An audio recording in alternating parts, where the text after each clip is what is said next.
Today I'm working on turning these magazine images into transfers.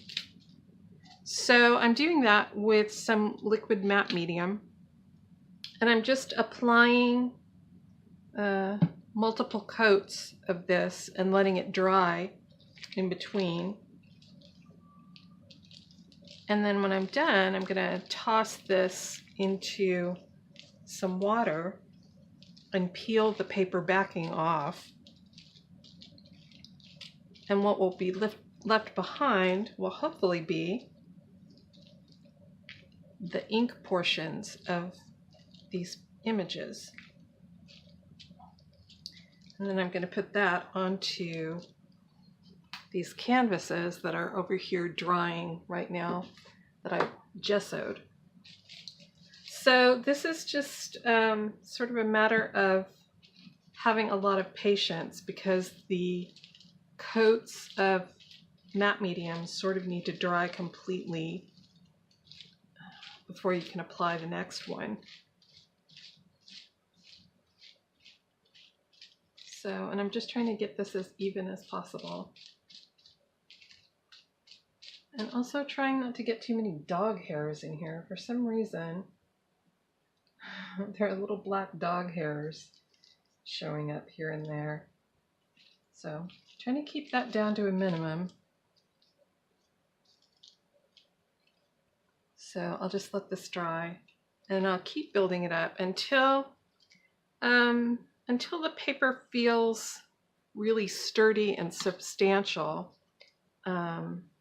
because this is going to have to withstand soaking in water and rubbing and peeling. So I want a coat on the front that's going to hold up, so that I'll have one big decal and not a lot of little pieces.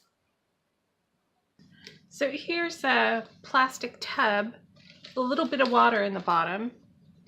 I'm just going to take one of these images. This has about 6 coats of matte medium on it. And I'm just going to lay this in here gently.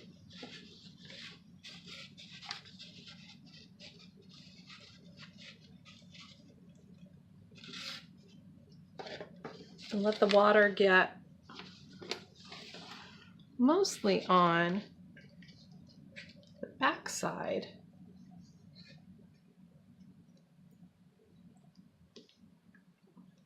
This can be a little scary, because when the piece gets wet, you can suddenly see the image that's on the back side showing through to the front.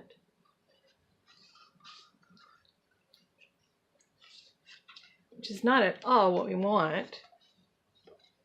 But we're going to be peeling that image off.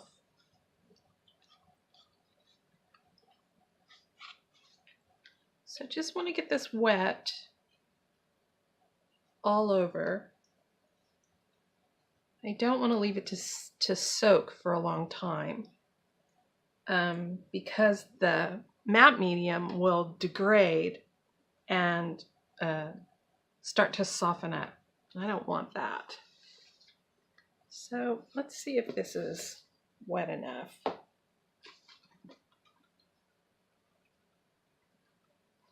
I'll lay it on my wax paper face down.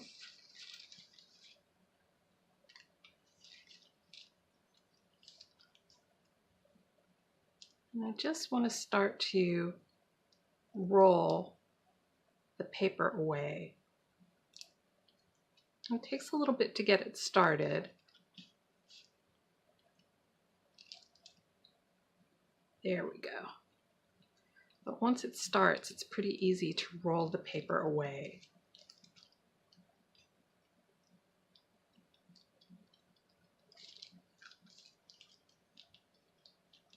You can see that that layer of blue ink is coming right off.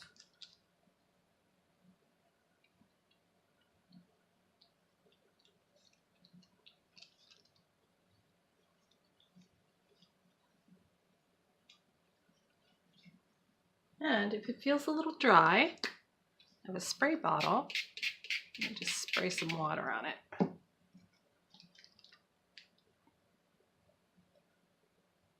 I want to keep it wet so that I'm rolling the paper off. I'm not tearing anything. I don't want to tear the paper. Just want to roll it off and it's nice and soft where it's wet enough. And where it feels a little dry, I can spritz it.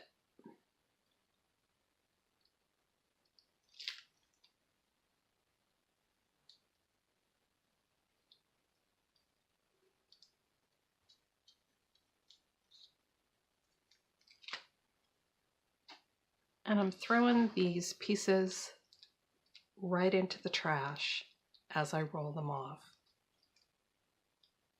so they don't pile up and get in my way as I work.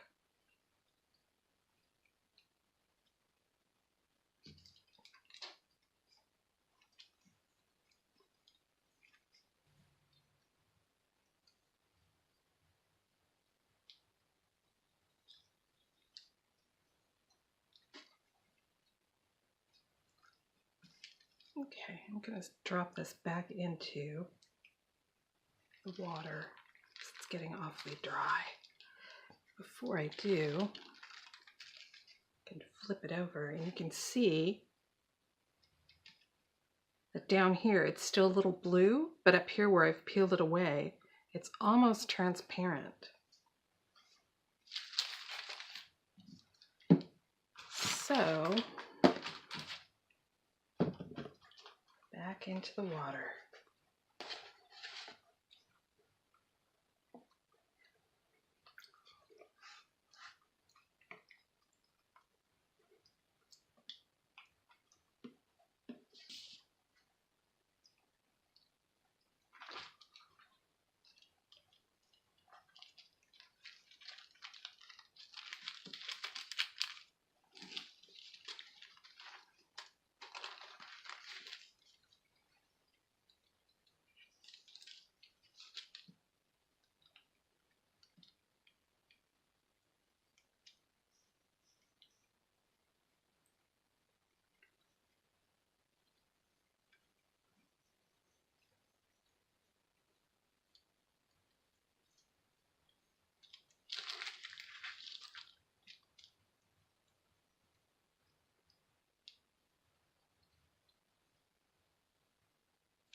Trying to keep from rolling over places where it's a little bit folded because it might tear the transfer.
So I don't know if you can see this, but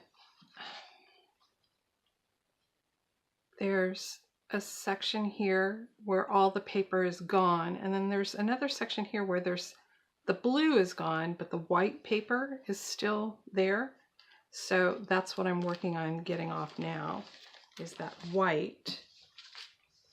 So I'm just working back and forth between dunking the transfer into the tub and peeling off more paper.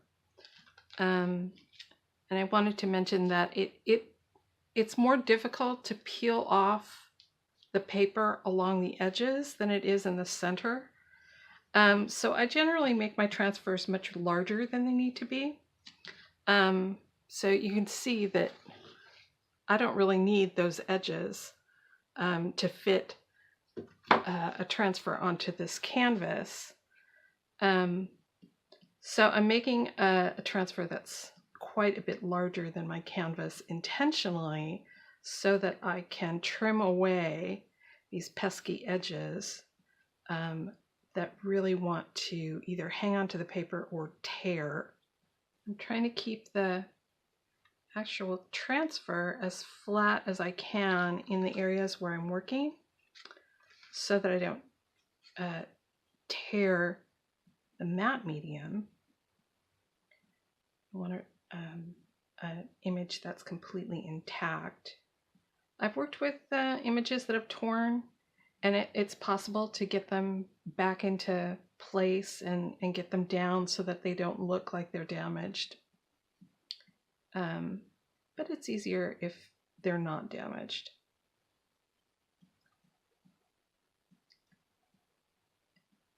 And some people like to do kind of lost and found effect with their transfers, where they rub away as much as possible, including the ink on the right side in places, and in other places they leave the ink on the right side intact so that it gets that sort of grungy effect.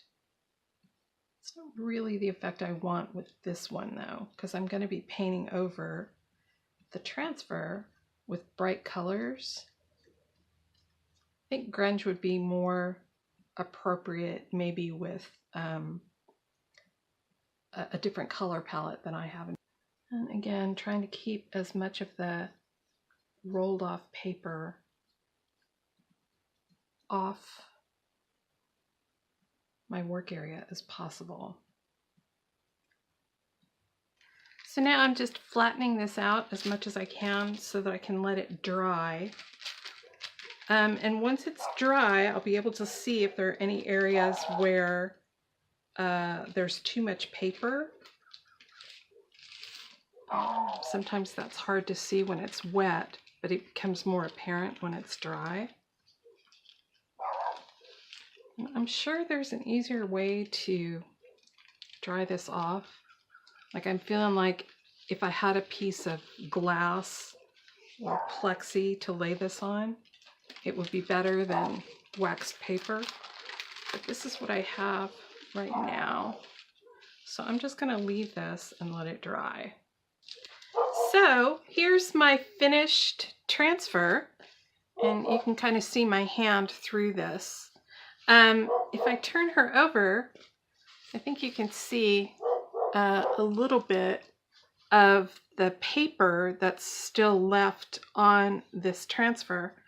But I think I'm going to leave it because I'm putting this over a white canvas, and I think that's transparent enough that I'm not going to be gaining anything by trying to remove any more of the paper. So the next step is to apply this to canvas.